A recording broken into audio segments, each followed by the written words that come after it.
Hey what's up guys, this is me Lovejit Arora. स्वागत है आप सभी बच्चों का आज की इस क्लास के अंदर। तो सब बच्चे कैसे हैं? बहुत बढ़िया।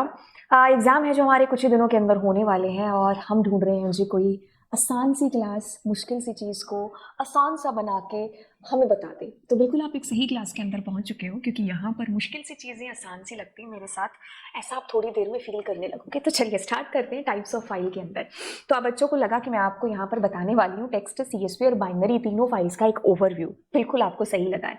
देखिए क्या चीज़ है, जब हम टाइप्स ऑफ फाइल की बात करते हैं ना, तो बेसिकली हमारे पास दो ही तरीके की फाइल होती है। क्या है? टेक्स्ट फाइल और बाइनरी फाइल। सीएसवी फाइल एक टाइप है टेक्स्ट फाइल का, ठीक है। तो जरूरत के हिसाब से हमें टेक्स्ट यूज करना है, जरूरत के हिसाब से हम सीएसवी को यूज करते हैं। कैसे? चलिए बात करते हैं। सबसे पहली फाइल जिसकी गर्दन पकड़ते हैं, that is what? Text file. ध्यान से सुनिए, ध्यान से सुनिए। क्या है टेक्स्ट फाइल? कहती है a file that stores data in plain text, human readable text format. इसका जो एक्सटेंशन है वो है .txt file, .log file, .html file. देखो सिंपल सी चीज है, टेक्स्ट फाइल वो सारे के सारी फाइल्स, जैसे आपको एक्सटेंशन देकर के बताया कि जैसे नोटपैड की फाइल हो गई, उसमें जो भी आपने कुछ लिखा वो प्लेन टेक्स्ट के अंदर है और वो आप और मैं, हर कोई है जो उसको समझ सकता है, मतलब वो ह्यूमन रीडेबल है, ठीक है। तो उस फाइल में जो भी लिखा है दैट इज ह्यूमन रीडेबल। तो इसका एक्सटेंशन है कि ऐसे अगर एक्सटेंशन की आपको फाइल कोई भी मिलती है ना, जिसके पीछे लिखा हो .log, .html या .txt, वो आपकी टेक्स्ट फाइल ही होती है, क्योंकि वो ह्यूमन रीडेबल होती है, प्लेन टेक्स्ट के अंदर लिखी जाती है।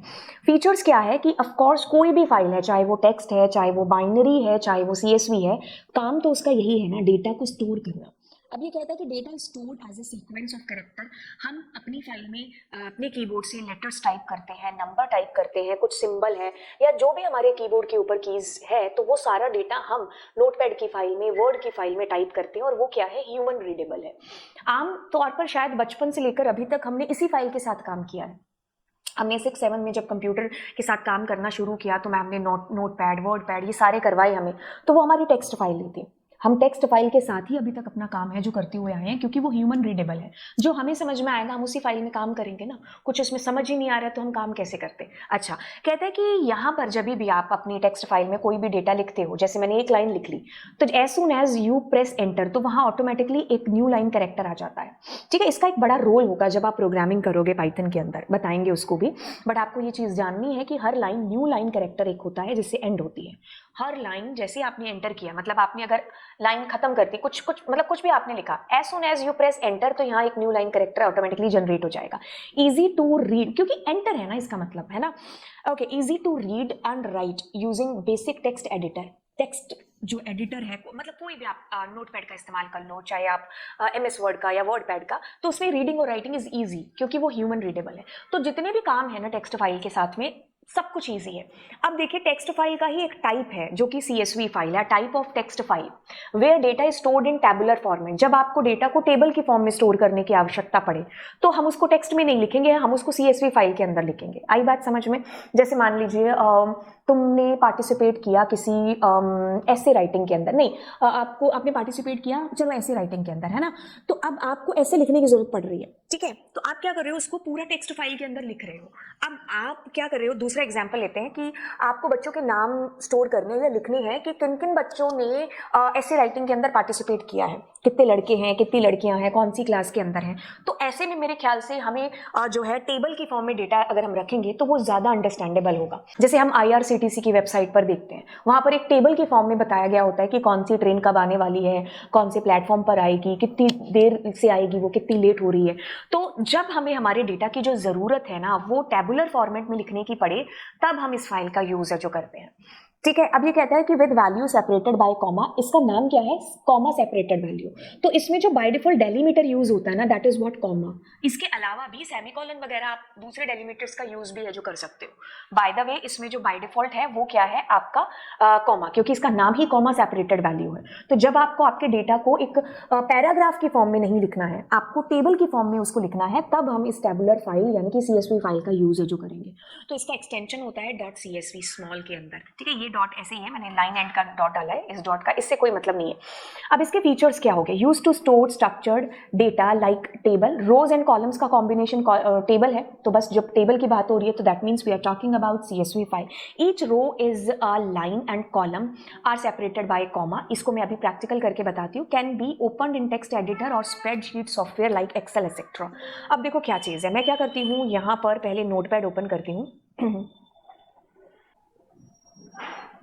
ठीक है, जैसे मैं इस वेबसाइट पर गई और यहाँ से मैंने जो है ये एक पॉइंट है जिसको मैंने ले लिया। अब मैं क्या करती हूँ, इसको यहाँ पर कॉपी कर लिया। अब ध्यान से देखो, एक लाइन लिखी मैंने और इसके बाद में क्या आ रहा है यहाँ पर, न्यू लाइन, क्या आ रहा है, न्यू लाइन, क्या आ रहा है, न्यू लाइन, है ना। अब मैं इसको सेव कर देती हूँ। तो ये जो है डेस्कटॉप पर लेट सपोज मैंने सेव किया, तो मैंने कहा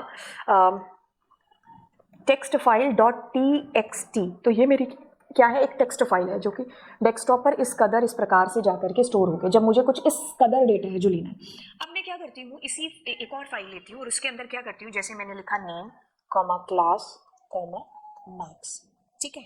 अब मैं क्या करती हूँ, मैंने जैसे नेम में लिख दिया नेम और क्लास में, देन मार्क्स में, अब मैंने यहाँ पर लिख दिया, ठीक है, और मैंने मार्क्स में एंड देन क्लास में एंड मार्क्स में, फिर मैंने, ठीक है। तो अब मैं क्या कर रही हूँ, इसको CSV फाइल में स्टोर कर रही हूँ। मतलब मैंने कहा CSV फाइल example.csv, ठीक है। तो मैंने इसको जो एक्सटेंशन दिया है that is what CSV, save कर दिया। अब मैं जब गई तो देखो ये वाली file stored in CSV format. जैसे ही मैं इसको ओपन करती हूँ तो आप एक चीज़ पाओगे कि ये फाइल जो मैंने वो डेटा भी स्टोर किया ना याना सोहन का, वो इस तरीके से टैबुलर फॉर्म के अंदर आ गया, टेबल की फॉर्म में ऐसे आपका डेटा स्टोर है। तो अभी जो सेकंड लाइन लिखी हुई थी ना बच्चे, कौन सी थी, each row in a line and column are separated by comma. तो अगर मेरी कोई फाइल इसमें भी स्टोर है ना, तो उसको भी मैं दोबारा से उसमें नोटपैड में ओपन कर सकती हूँ। तो क्या करना पड़ेगा, राइट क्लिक ओपन विद करके हम करते हैं ना नोटपैड, तो it will be coming like this, ठीक है। तो ये आपकी कौन सी फाइल होगी, CSV फाइल होगी, जो कि एक पार्ट ही है किसका, टेक्स्ट फाइल का। बस आपकी ज़रूरत चेंज हो गई, दैट इज़ कि मुझे टेबल की फॉर्म में डेटा को लिखना है। ज़रूरत कुछ भी हो सकती है, जैसे एग्जांपल दे दिया आपको मैंने, है ना, IRCTC का, या फिर कोई आप किसी कंपटीशन में कौन सी टर्न जो है आने वाली है किस बच्चे की, तो उसका एक आप असेंडिंग ऑर्डर में एक शीट है जो बना रहे हो, या आप उसको मार्क्स भी दे रहे हो, तो हम यूजुअली CSV फाइल है जिसका हम लोग यूज़ करते हैं, मतलब हम टेबल का ही यूज़ है जो करते हैं ताकि वो चीज़ समझ में आ पाए। अब हम उस फाइल की बात करते हैं जो कि दूसरा टाइप है, जो कि बाइनरी फाइल है। जैसे बाइनरी शब्द आता है तो हमारे दिमाग में दो चीज़ें आती हैं, क्या, एक तो 0 और एक 1, है ना।